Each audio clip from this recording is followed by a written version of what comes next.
وزیر اعظم شہباز شریف کی قیادت میں موجودہ حکومت اپنی آئینی مدت مکمل کرے گی۔ 5 سال تک شہباز شریف ہی وزیر اعظم رہیں گے۔ بعض عناصر میرے اور وزیر اعظم کے تعلقات خراب دیکھنا چاہتے ہیں، ایسی خواہشات پوری نہیں ہوں گی۔ وفاقی وزیر داخلہ محسن نقوی کا کہنا ہے کہ وزیر اعظم تمام وزارتوں کی تھرڈ پارٹی ایویلویشن کرائیں تاکہ حقائق عوام کے سامنے آ سکے اور معلوم ہو سکے کہ کون سی وزارت کتنی کارکردگی دکھا رہی ہے۔ میری پارلیمانی حاضری تقریباً 70% ہے۔ جن لوگوں نے کہا کہ میں نے 30 سال کا سفر 3 سال میں کیا، ان کا شکریہ۔ سسٹم کے حوالے سے پوچھے گئے سوال پر بولے، ان کا بیان حکومت کے خلاف چارج شیٹ نہیں بلکہ خامیوں کی نشاندہی تھی۔ وزیر اعظم روزانہ 14 سے 16 گھنٹے کام کرتے ہیں۔ اگر انہیں مزید مؤثر نظام اور مکمل تعاون حاصل ہو تو نتائج مزید بہتر ہو سکتے ہیں۔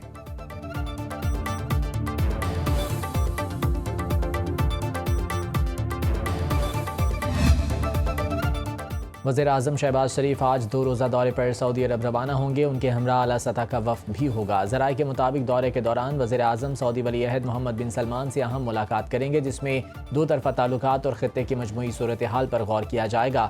ملاقات میں امریکہ ایران جنگ اور امن مذاکرات سے متعلق تبادلہ خیال بھی ہوگا۔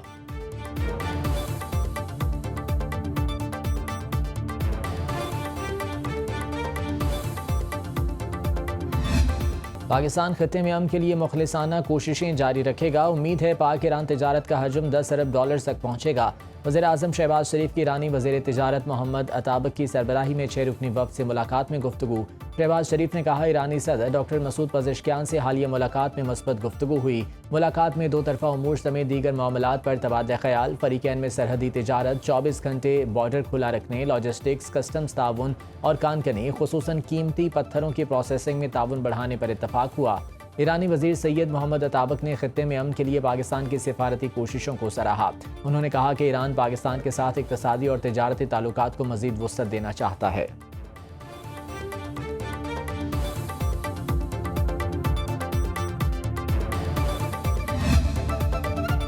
ایران کا امریکی بحری ناکہ بندی کے دوران پاکستانی بندرگاہوں کے استعمال پر غور۔ 2 طرفہ تجارت بڑھانے کی کوششیں تیز۔ ایران انٹرنیشنل کی رپورٹ کے مطابق ایرانی تجارتی فروغ کے ادارے کے سربراہ محمد علی دہقان دہنوی نے کہا، ایران امریکی بحری ناکہ بندی کے باعث اپنی تجارت جاری رکھنے کے لیے کراچی اور گوادر بندرگاہوں کو ری ایکسپورٹ ہب کے طور پر استعمال کرنے کا جائزہ لے رہا ہے۔ پاکستان ایران کو ضروری اشیاء اور صنعتی خام مال بھی فراہم کر سکتا ہے۔ اسلام آباد مذاکرات میں دونوں ممالک نے باہمی تجارت کا حجم 10 ارب ڈالر تک بڑھانے کا اعادہ کیا۔ آزاد تجارتی معاہدے کو آگے بڑھانے اور کسٹمز، سرحدی لاجسٹکس اور کارگو نقل و حمل میں حائل رکاوٹیں دور کرنے پر اتفاق۔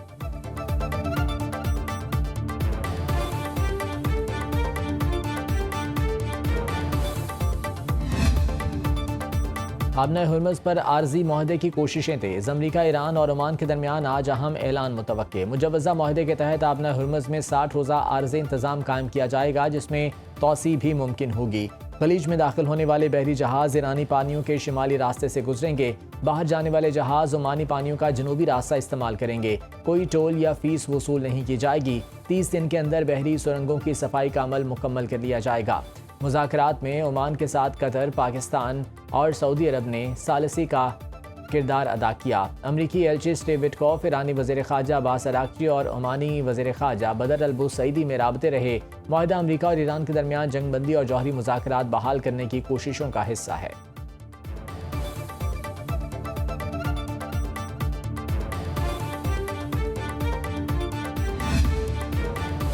ایران اور عمان آبنہ ہرمز میں نئے بحری راستے پر معاہدے کے قریب ہیں۔ ترجمان ایرانی وزارت خارجہ اسماعیل بقائی نے کہا، عمان کے ساتھ مذاکرات میں پیش رفت ہوئی ہے۔ عارضی محفوظ راستے پر عمان کے ساتھ کام جاری ہے۔ زیر بحث نئے روٹ میں ایک گزرگاہ ہوگی۔ داخلے اخراج کے لیے الگ راستے ہوں گے۔ ترجمان قطری وزارت خارجہ نے کہا کہ خطے میں کشیدگی کم کرنے کے لیے سفارتی کوششیں جاری ہیں۔ آبنہ ہرمز کو کھلا رکھنے اور سفارتی عمل کی بحالی پر توجہ مرکوز ہے۔ امریکی سینٹرل کمانڈ نے دعویٰ کیا ہے کہ آبنہ ہرمز کا جنوبی بحری راستہ تجارتی جہازوں کے لیے کھلا ہے۔ 3 ماہ کے دوران 1000 سے زائد تجارتی جہازوں کو بحفاظت آبنہ ہرمز سے گزرنے میں مدد کی۔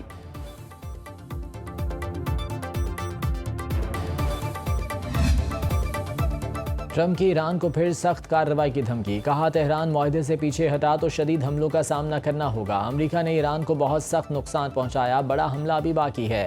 ایران مذاکرات سے متعلق حقائق چھپا رہا ہے۔ ایران کے ساتھ ہماری بہت اچھی بات ہو رہی ہے۔ جنگ کے خاتمے کے لیے مذاکرات میں پیش رفت ہوئی ہے۔ آبنۂ ہرمز بہت جلد دوبارہ کھول دی جائے گی۔ ایران کبھی جوہری ہتھیار حاصل نہیں کر سکے گا۔ ایران نے خود مذاکرات کے لیے رابطہ کیا۔ ایران کے پاس جوہری ہتھیار ہوتے تو دنیا بدل جاتی۔ امریکی صدر ٹرمپ اور امیر قطر تمیم بن حمد الثانی میں ٹیلی فونک رابطہ۔ ٹرمپ نے مذاکرات کے فروغ اور سفارتی رابطوں میں قطری کردار کو سراہا۔ تمیم بن حمد کا فریقین پر مذاکرات کا عمل جاری رکھنے پر زور، کہا اسلام آباد مفاہمتی یادداشت پر مکمل عمل درآمد کو یقینی بنایا جائے۔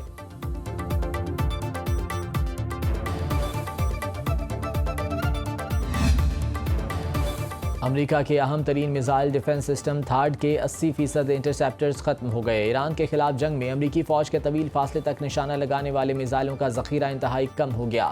میڈیا رپورٹس کے مطابق ایران کے خلاف جنگ میں امریکہ نے انتہائی درست نشانہ لگانے والے تمام میزائلوں کو بظاہر استعمال کر لیا۔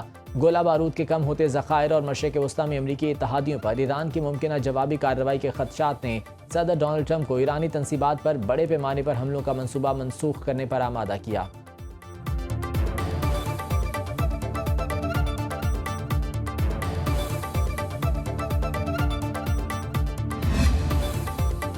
پاکستانی پرچم بردار 2 آئل ٹینکرز کا بحیرہ احمر میں سفر جاری۔ حوثی ناکہ بندی کے باوجود باب المندب سے بحفاظت گزر گئے۔ افرامیکس ٹینکرز نے سعودی عرب کی بندرگاہ ینبع سے تیل لوڈ کیا۔ جہازوں نے ٹریکنگ سسٹمز فعال رکھتے ہوئے پاکستان کا رخ کیا۔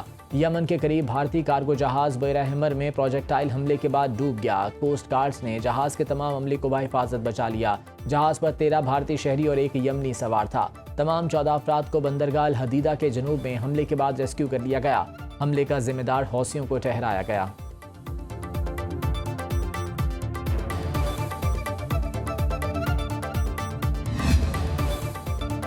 فلسطین کی آزادی کے لیے مسلم اور عرب ممالک کو مل کر کام کرنا ہوگا۔ مقبوضہ بیت المقدس میں اسرائیلی اقدامات عالمی قوانین کی خلاف ورزی ہیں۔ مقدس مقامات پر اسرائیلی قبضے کی مذموم مقاصد ناقابل قبول ہیں۔ نائب وزیر اعظم اسحاق ڈار کا عمان میں مقبوضہ بیت المقدس کے حوالے سے وزارتی اجلاس سے خطاب، کہا غزہ میں انسانی صورتحال ابتر ہوتی جا رہی ہے۔ غزہ کے عوام کو خوراک اور پانی کی شدید قلت کا سامنا ہے۔ پاکستان ہمیشہ آزاد فلسطینی ریاست کی حمایت کرے گا۔ مسجد اقصیٰ میں انتہا پسند اسرائیلیوں کی دراندازی کی مذمت کرتے ہیں۔ R4 گروپ کے وزرائے خارجہ کا عمان میں اہم اجلاس۔ پاکستان، سعودی عرب، ترکی اور مصر نے فلسطینی عوام کے جائز حقوق کی بھرپور حمایت کا اعلان کیا۔ اسحاق ڈار کی ترکی، مصر اور الجزائر کے وزرائے خارجہ سے الگ الگ ملاقاتیں، خطے کی صورتحال پر تبادلہ خیال۔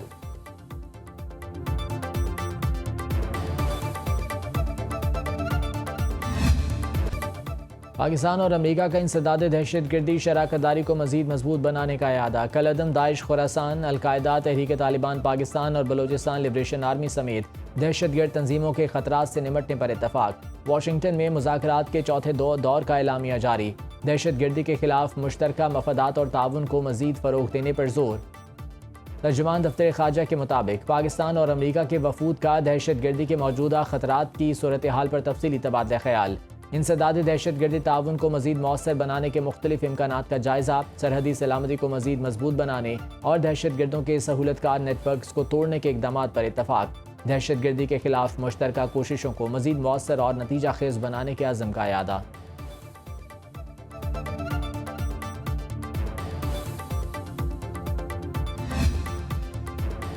پاک امریکہ تجارتی مذاکرات میں تکنیکی معاملات جلد نمٹانے پر اتفاق۔ وزیر خزانہ محمد اورنگزیب کی امریکی تجارتی نمائندے جیمیسن گریئر سے ورچوئل ملاقات۔ تجارتی فریم ورک کو جلد حتمی شکل دینے کے لیے قریبی رابطہ جاری رکھنے پر بھی اتفاق۔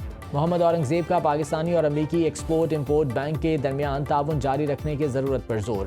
وزیر خزانہ کا مذاکرات میں ہونے والی پیش رفت پر اطمینان کا اظہار، کہا دو طرفہ اقتصادی تعاون سے کاروباری حلقوں کے لیے مزید تجارتی اور سرمایہ کاری کے مواقع پیدا ہوں گے۔ امریکی تجارتی نمائندے جیمیسن گریئر نے مذاکرات میں پاکستان کے مسلسل تعاون کو سراہا۔ جبری مشقت کے قوانین پر مؤثر عمل درآمد کے لیے پاکستان کے اقدامات کی تعریف۔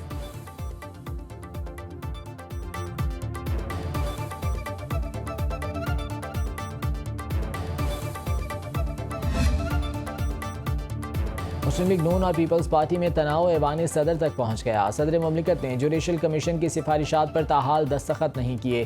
سفارشات کی منظوری نہ ہونے سے عدالتی بحران کا خدشہ۔ منظوری میں تاخیر سے لاہور ہائی کورٹ کے 10 ایڈیشنل ججز چارج نہ سنبھال سکے۔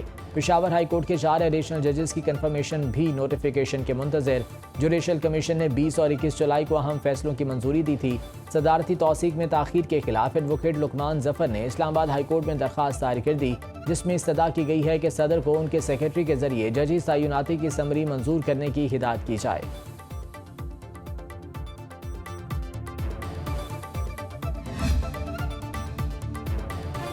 وزیر اعظم شہباز شریف سے جائکا کے صدر کی قیادت میں 9 رکنی جاپانی وفد کی ملاقات۔ وزیر اعظم نے کہا پاکستان جاپان اور جائکا کے ساتھ 7 دہائیوں پر محیط درینہ شراکت داری کو انتہائی قدر کی نگاہ سے دیکھتا ہے۔ جائکا کے صدر کا دورہ پاکستان دونوں ممالک کے تعلقات کو مزید مضبوط کرے گا۔ مشکل معاشی چیلنجز پر ٹیم ورک سے قابو پایا۔ پائیدار معاشی ترقی کے لیے اصلاحات کا عمل تیزی سے جاری ہے۔ حکومتی اصلاحات سے صرف 3 سال میں سرکاری محصولات 2 گنا ہو گئے۔ وزیر اعظم کی زیر صدارت بجلی کی ترسیلی کمپنیز کی نجکاری اور پرائیویٹائزیشن کمیشن کی اصلاحاتی تنظیم نو پر بھی جائزہ اجلاس۔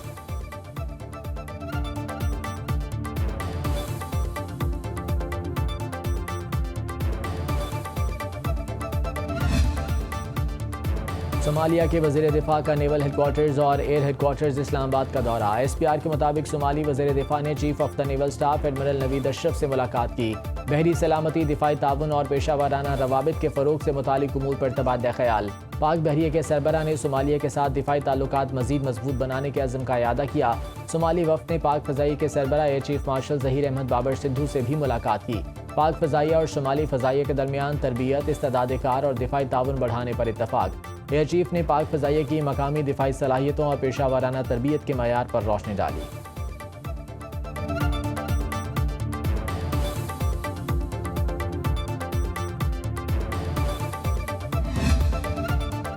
وزیر اعلیٰ پنجاب مریم نواز سے جائکا کے صدر کی ملاقات۔ پنجاب میں جاری ترقیاتی منصوبوں اور مستقبل میں باہمی تعاون کے فروغ پر تفصیلی تبادلہ خیال۔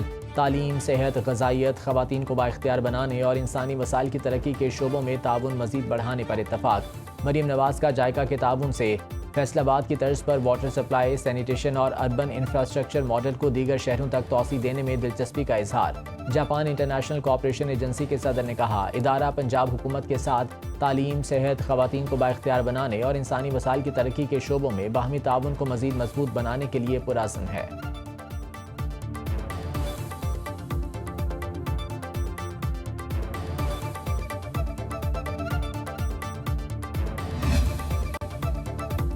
پنجاب کے مختلف تعلیمی بورڈز نے میٹرک سالانہ امتحانات 2026 کے پوزیشن ہولڈرز کے ناموں کا اعلان کر دیا۔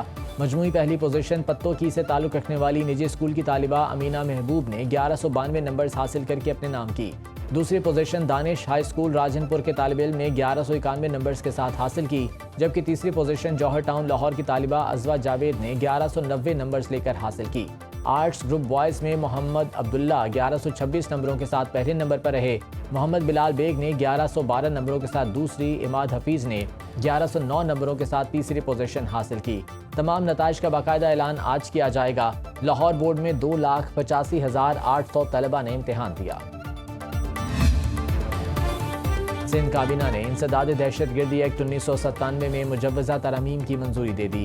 Peoples community health services company budget کی بھی منظوری، 2 ارب 72 کروڑ 30 لاکھ روپے کی گرانٹ منظور۔ وزیر اعلیٰ مراد علی شاہ کی زیر صدارت اجلاس، محنت کشوں کی کم از کم اجرت میں 7.5% اضافہ، غیر ہنرمند مزدور کی کم از کم ماہانہ اجرت 40,000 روپے سے بڑھا کر 43,000 روپے مقرر۔ مراد علی شاہ نے کہا کہ حکومت دہشت گردی سے متعلق مقدمات کے جلد فیصلوں کے لیے قانونی نظام مزید مضبوط بنا رہی ہے۔ مجوزہ ترامیم کا مقصد انسداد دہشت گردی عدالتوں کو انتظامی نظام کو مزید مؤثر بنانا ہے۔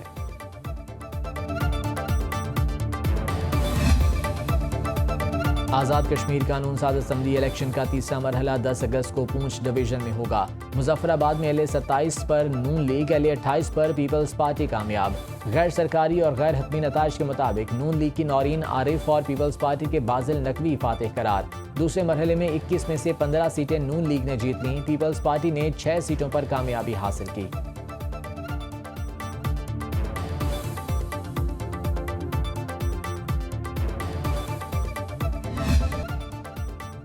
شکر گڑھ میں موسلادھار بارش، گلیاں، بازار اور سڑکیں ندی نالوں میں تبدیل، نشیبی علاقے ڈوب گئے۔ چلاس کے علاقے تھک اور بابو سر میں فلیش فلڈ سے مانسہرہ ناران جھلکھڈ روڈ متعدد مقامات پر بند۔ سیلاب کے باعث نیات ویلی روڈ پر ٹریفک معطل۔ یا شکل داس کے مقام پر کراکرم ہائی وے بند۔ شاہراہ بابو سر ناران لوشی عارضی پل ٹریفک کے لیے بند۔ کمبر میں وارہ برانچ کو 200 فٹ چوڑا شگاف، سینکڑوں ایکڑ پر فصلیں زیریاب۔ کشمیر، گلگت بلتستان، بالائی خیبر پختونخوا اور شمال مشرقی پنجاب میں گرج چمک کے ساتھ بارش کا امکان۔ سندھ اور بلوچستان کے بیشتر اضلاع میں موسم گرم اور مرطوب رہنے کی توقع۔